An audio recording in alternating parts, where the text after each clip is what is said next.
Hey everyone, so I'm back and today we are talking about darkroom paper and what kind of paper and how to make sure you know you get the right one when you start out making your prints in the darkroom.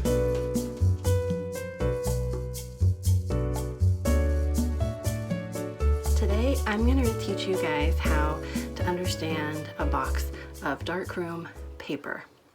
So darkroom paper can be a little tricky because there's many different types and sizes and kinds and grades and all that sort of nonsense. So I'm going to teach you how to make sure you know you're getting what you want. Case in point, this semester when I was TAing in a Photo 1 class, we had a student who came out to us and after making his print said that his paper wouldn't go through the electric dryer. And the electric dryer is only meant for resin coated paper, and he brought out the paper afterwards and it was just sopping wet, and we're like, that's fiber, and fiber is an entirely different beast. And so that experience inspired me to give you guys a little micro tutorial on how to get the right kind of paper. Alright, so first things first, at the very top of the box you'll see that it tells us obviously the brand. It tells us that it is photographic paper, which is intended for the darkroom, and then it gives us the size in both inches and in centimeters. So 8 by 10 is a standard size for beginning printing and for standard printing, so it's a really good place to begin. And then also it tells us how many sheets of this paper are in this box.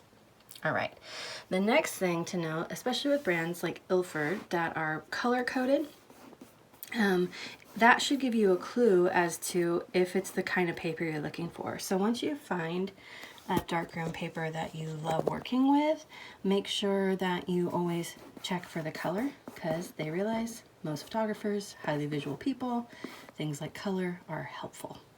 The next thing you're going to look at is whether it's multi-grade. Now there are primarily two different types of paper. You're going to have multi-grade like this, and then you're going to have what's called graded paper. Now I could be wrong, but I believe Ilford only at this time makes multi-grade, but there are other brands of paper for darkroom use that make graded paper, and the main difference between those two types are that multi-grade can be increased or decreased in contrast with the use of something called darkroom filters. And graded paper has the filter effect built into it. So you would choose grade 2, grade 3, grade 4 for increased contrast, versus with a multi-grade setup you would just use the paper you have and then change out the gel filter on the enlarger. So I hope that makes sense. So go ahead and check that out. So that's what this MG stands for, is multi-grade. You'll also see signatures like variable contrast. That means essentially the same thing. So VC or MG mean that the paper can be exposed at different contrasts with the use of filters. All right, the next thing here is this box of paper in particular tells us it's textured art paper. So the word textured is giving us a clue that this is a paper that has some texture in it, literal pits in it. Actually, let me show you.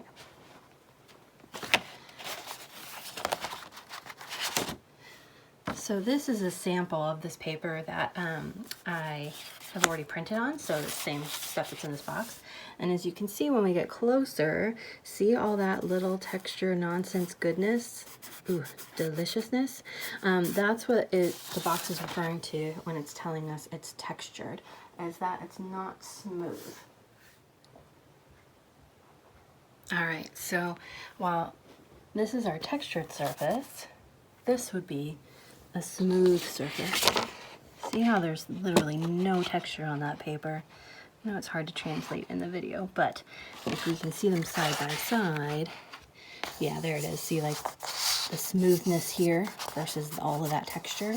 That's the difference between the standard paper and a textured paper, which this box is this. So another thing that you'll be looking at is that on this box specifically it says art paper, so that means it's a heavier grade. So without getting too much into paper weights and things like that, the bigger the number, the heavier the paper. So this paper is, I know it doesn't look like it, but trust me, it's pretty thick. It's a nice thick cardstock type of paper, where a non-fine art paper is going to be much thinner. So I don't know if you can see that. Actually, let's do side by side. So we have the textured.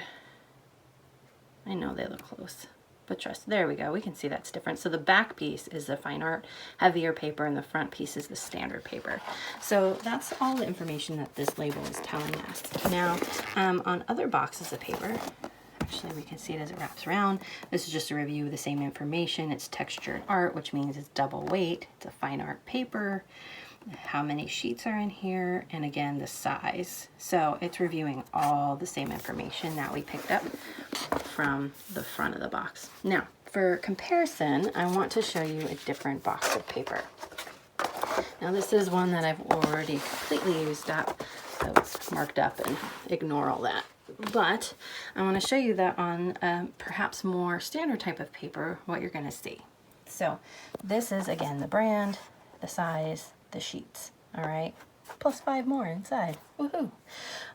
So again, standard, same size as the other box we looked at, less sheets though. So this box is a lot thinner than this box. So again, you'll start to get used to looking at boxes and realizing, oh, that's a 50 sheet box, or that's a 25 sheet box. And 25 sheets is generally the minimum, not always, because if you go up in size, then sometimes you'll get less sheets. But for 8 by 10, 25 is usually the least amount you're gonna get. You'll also notice, again, that color coding. So this paper, Ilford color codes as gray, or the other one was color coded as purple. And so again, there's that multi-grade again, and it's telling us what grade it is. And then it tells us that this paper, unlike the other one, which was textured art, this paper is RC Deluxe. So RC means that there is a coating. It's RC for resin coated. Resin coated paper is standard practice paper. It's what you're going to see in most college level photo classes. At the beginning level anyway, and it's hardy paper, it's durable paper, it can go through an automatic dryer within a minute or so.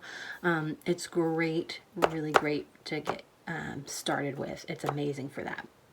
And so again, that's this paper that we looked at here, where it's a little bit thinner than the other paper, but still durable and good to use. And let me see if I have a stamp. This would be a great example. Yeah, because that one's not. All right, so see how it's a little more flopsy? And see how there's that kind of sheen on it and that plastic sound? Just a little bit. Where the other paper that we looked at, the textured fine art paper, I hope you can hear that. It's very different. And then there's no like plastic, it's just the paper, right? So the RC, the resin coat, refers to that kind of plastic shield on top of the paper that makes it so durable. But even within that, so even once we did choose RC versus what we would call, this would be like a fiber-based paper, then we're gonna see that there's a different texture, or not texture, that's the wrong word. What do I want to say? Surface. We'll call it a surface. Where this box, the surface of this paper is called pearl, and that's what this is. So there's a little bit of a sheen to it, a little bit of a gloss, but it's not like mirror-like finish, right? So we can look at it, we can touch it. One of the advantages with a pearl is you're not going to get fingerprints all over it. See, I just rubbed the heck out of it and there's no printing. So pearl is going to give you a nice kind of shiny pop without being too much. Now there's also a matte surface, which this paper is closer to. This one is a fiber base, I believe. Yeah, fiber base. But this one has a matte surface. So this one, unlike the pearl, there's like no sheen. That's what a matte surface will look like on any paper, whether fiber or not. And with this one, again, the pearl, there's that pop of light. And again, this one, nothing. And for complete contrast, let me show you what a full gloss looks like. All right, and this is a full high gloss. See that light just kind of popping off there? That means this is a full gloss RC sheet of paper. Now, not to confuse things too much, but just know that the surface, so surface meaning glossy, pearl, satin is another term, it's very similar, or matte. So glossy, pearl, or matte can be applied to RC paper and to fiber paper. So the indication of pearl or satin or gloss or matte does not guarantee that you're getting RC paper versus fiber paper, because those surfaces can apply to either primary type of paper, and the primary types being RC or fiber. All right, so again, just to review, then the main difference between RC and fiber paper is that RC paper is coated and can be run through a quick dryer. It also requires less time in the chemicals when you're developing. So you got like a 1.5 minute development, 30-second stop, and another 1 to 5 minutes of fix.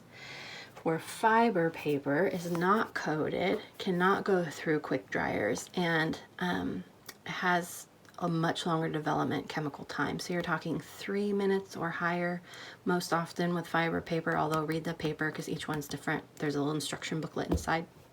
Also, then you're looking at like 30 seconds to and stop, but then a 5-minute minimum fixed time for the fiber paper.